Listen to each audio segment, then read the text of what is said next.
Bapak, Ibu, dan Saudara yang terkasih di dalam kasih Kristus, Shalom, Tentem Rahayu, Mugi Sedaya tansah binarkahan. Bapak, Ibu, dan Saudara yang terkasih di dalam kasih Kristus, bagaimana kabar Bapak Ibu semua? Kiranya Bapak Ibu semua dalam kondisi sehat dan diberkati oleh Tuhan. Dan kalau pada saat ini mungkin ada sebagian yang sakit, batuk atau pilek, kiranya itu hanyalah flu yang biasa-biasa saja. Bapak, Ibu, dan Saudara yang terkasih, sesuai dengan bacaan kalender gerejawi kita pada peringatan Jumat Agung ini, maka firman Tuhan diambilkan dari Yohanes 18 ayat 38b sampai pasal 19 ayat 16 bagian A. Bapak, Ibu, dan Saudara yang terkasih, dari bacaan tersebut setidaknya ada dua hal yang ingin saya refleksikan. Refleksi yang pertama adalah berpengharap tetapi tidak menghayal. Apa maksud dari berpengharap tetapi tidak menghayal? Bapak, Ibu, dan Saudara yang terkasih, mungkin di antara kita sempat heran pada saat membaca bacaan ini. Kenapa? Karena sebelum kisah tentang Yesus ini ditangkap dan dibawa ke Pontius Pilatus untuk diadili, Yesus itu sebelumnya, beberapa saat sebelumnya, dia dieluk-elukan dan dipuja oleh banyak orang dengan luar biasa. Banyak orang yang mengatakan, Hosana, Hosana, diberkatilah dia, sambil mereka mencari daun palam untuk diinjak oleh kaki Yesus. Dan bukan hanya itu saja, tetapi di antara mereka pun ada yang rela untuk melepaskan jubah atau bajunya untuk diinjak oleh kaki Yesus. Tetapi dari bacaan tadi, pada saat Tuhan Yesus ditangkap dan dibawa ke Pilatus untuk dihukum, sebetulnya kita tahu bahwa Pilatus tidak menemukan apapun kesalahan di dalam diri Tuhan Yesus Kristus. Oleh karena itu, dia pun memberikan sebuah tawaran kepada mereka untuk membebaskan Tuhan Yesus. Tetapi apa yang terjadi? Justru orang banyak itu memilih supaya membebaskan Barabas. Siapa Barabas? Barabas dalam Alkitab ditulis seorang penyamun, penjahat kelas kakap, untuk dibebaskan dibandingkan Tuhan Yesus yang sama sekali tidak bersalah. Bukan hanya itu saja, tetapi pada saat Tuhan Yesus dibawa keluar atau keluar dari ruangan yang besar itu, di depan ruangan itu saya mengimajinasikan sudah begitu banyak orang, dan disitulah orang banyak meneriakkan kata-kata, enyahlah dia, salibkan dia, salibkan Yesus. Ini kita bisa lihat di Yohanes 19 ayat 15. Bapak, Ibu, dan Saudara yang terkasih, ini yang mengherankan saya adalah mengapa orang-orang tersebut begitu mudahnya berubah. Sebelumnya mereka memuja-muja Tuhan Yesus dengan sedemikian rupa. Beberapa saat kemudian mereka menghina. Sebelumnya mereka mengeluh-elukan Tuhan Yesus. Tetapi beberapa saat kemudian mereka menghujat Tuhan Yesus. Sebelumnya mereka meneriakan, Hosana, Hosana, diberkatilah dia.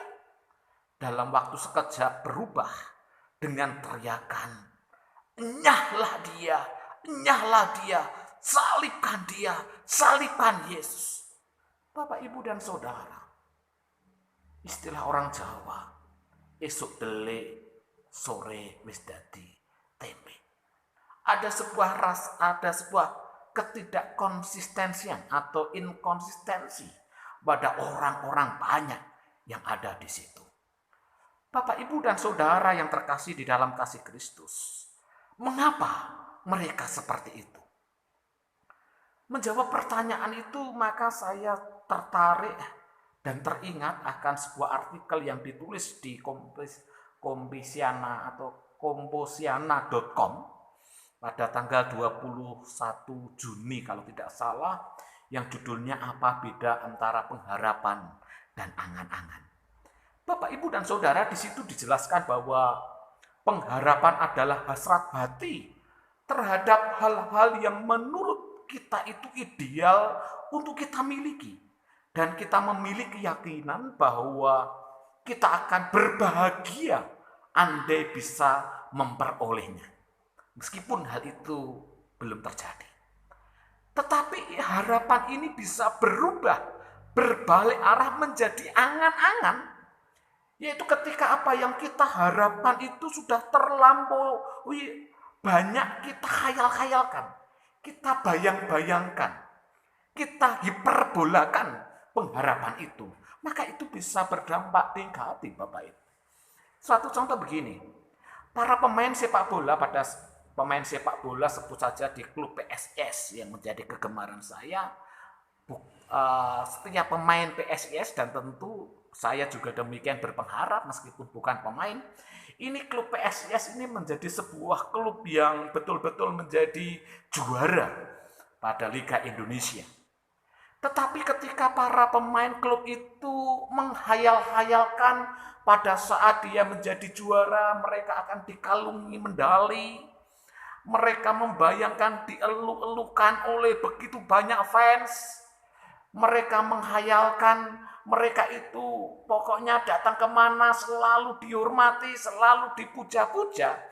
Dan angan-angan itu, bayangan itu selalu berulang-ulang ada di dalam pikiran kita. Maka itulah yang disebut dengan angan-angan lagi. Sudah mulai bukan pengharapan. Pengharapan itu positif, tetapi saat sudah menjadi angan-angan bisa berdampak negatif.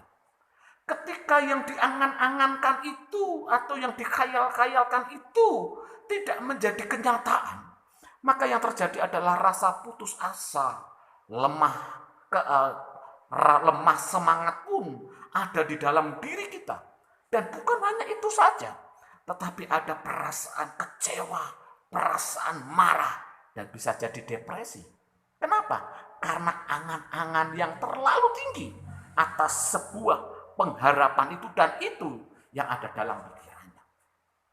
Bapak, Ibu, dan Saudara, mengacu pada teori artikel tersebut, maka menurut saya orang yang saat itu mengeluh-elukan Tuhan Yesus itu sudah bukan pengharapan lagi, tetapi mereka sudah mulai berangan-angan. Mereka berkhayal tentang Tuhan dalam hidupnya. Khayalan mereka adalah pada saat itu mungkin mereka menghayalkan Tuhan Yesus menjadi raja di dunia ini. Tuhan Yesus itu nanti setelah menjadi raja, mungkin di antara mereka menghayalkan untuk menjadi pejabat pemerintahan yang mendapatkan fasilitas yang luar biasa. Mungkin di antara mereka juga yang menghayalkan nanti bangsanya menjadi makmur, kita terbebas dari belenggu kemiskinan, belenggu penjajahan, dan seterusnya. Dan pada saat itu tidak terjadi, maka rasa kecewa dan marah itu ada di dalam diri mereka. Bapak, Ibu, dan Saudara yang terkasih, sehingga mungkin menurut pemikiran saya bahwa mereka akhirnya berubah drastis. Itu mungkin adalah karena angan-angan mereka terlalu tinggi, atau khayalan mereka itu adalah hal-hal yang bersifat jasmaniah untuk diri mereka secara pribadi, lepas pribadi. Saudara yang terkasih di dalam kasih Kristus, hal ini bisa saja terjadi pada diri kita. Seringkali mungkin kita berkhayal menjadi orang Kristen itu, istilah orang Jawa itu, setan ora doyan demit, orang dulit leloro podo lungo, rejeki podo teko. Bapak, Ibu, dan Saudara, lalu apa yang terjadi? Pada saat kita mengangan-angankan itu sedemikian rupa, tiba-tiba kita merasakan sakit. Tiba-tiba kita merasakan kelemahan tubuh. Bahkan kita mencari rezeki sulit. Jodoh pun juga lama dapat. Demikian juga mungkin doa-doa kita tidak dijawab oleh Tuhan. Sehingga bisa saja yang terjadi kita seperti orang-orang Yahudi pada waktu itu. kita akhirnya merasa marah, kecewa, bahkan bisa meninggalkan Tuhan. Oleh karena itu, Bapak, Ibu, dan Saudara, pengharapan kita itu hanya ada pada Tuhan, dan pengharapan itu harus selalu ada di dalam diri kita. Tetapi jangan sampai dirusak dengan angan-angan atau khayalan-khayalan yang lebay, istilah orang saat ini. Sehingga pada saat khayalan-khayalan yang lebay itu tidak terwujud, kita akan menjadi kecewa, marah, dan meninggalkan Tuhan. Itu hal yang pertama. Hal yang kedua yang saya cermati dari kisah ini adalah Tuhan Yesus memilih menderita dan mati demi kebenaran dan cinta kasih-Nya kepada umat-Nya. Bapak, Ibu, dan Saudara, Injil Yohanes ini mengisahkan kejadian penyaliban Tuhan dengan sebuah polemik yang membingungkan diperhadapkan antara kebenaran dan kesalahan. Hal ini nampak pada perdebatan tentang apakah Yesus itu salah atau benar. Dan memang secara hukum negara kita tahu bahwa Tuhan Yesus tidak ditemukan pelanggarannya. Tetapi dia diduga meresahkan mayoritas masyarakat. Saudara yang terkasih, dalam polemik ini negara melalui waktu itu Pilatus menawarkan upaya penyelamatan dari hukuman mati pada Tuhan Yesus. Ini nampak pada ayat yang ke-12. Tuhan Yesus sebenarnya sudah diajak bicara, mungkin diajak kompromi untuk mencari sebuah solusi agar Tuhan Yesus itu bisa dibebaskan.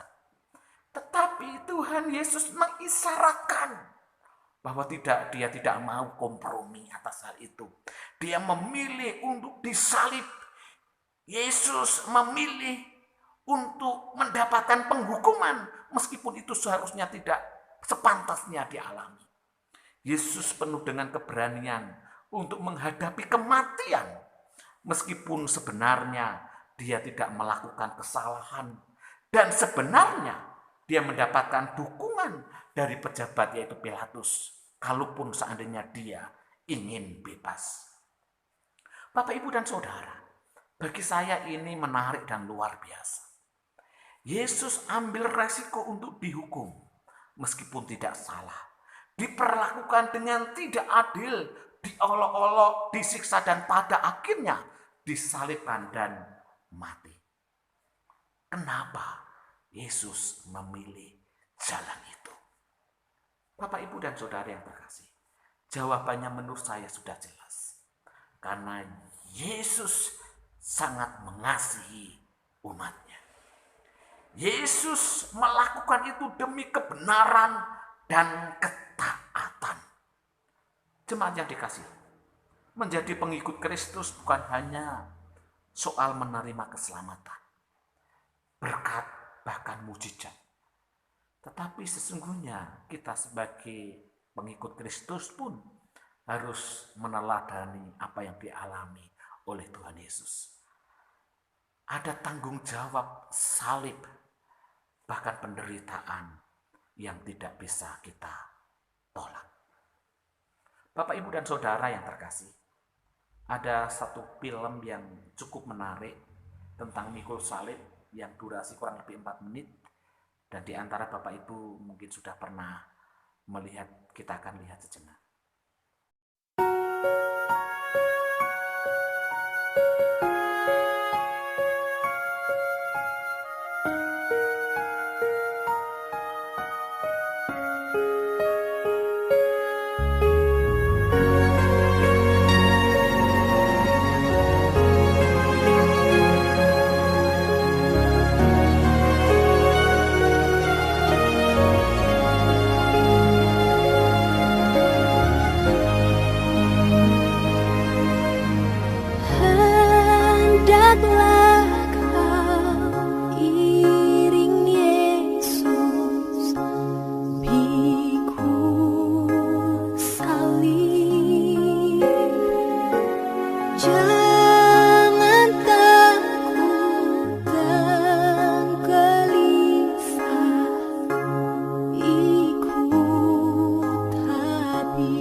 Bapak, Ibu, dan Saudara, setelah kita menyaksikan film tersebut, kalau mengambil kata-kata dari Dylan, saya katakan bahwa memikul salib itu berat.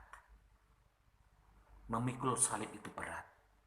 Maka tak sedikit orang yang berupaya untuk memotong salib agar salibnya itu menjadi ringan. Bahkan di antara mereka pun tidak memotong salib sedikit demi sedikit, tetapi juga langsung membuang salib tersebut.